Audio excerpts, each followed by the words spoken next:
Okay, so replacing the left rear wheel bearing, because when you're driving this car, it is roaring really bad. And then, of course, if you put your hand on the spring, rotate this, you can feel how bad that vibration is. So we're going to start off with taking this drum off.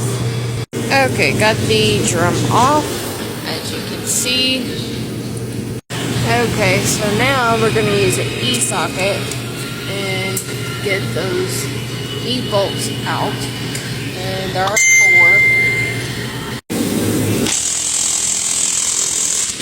It's completely fine. It's fine, that's normal, right? Forward.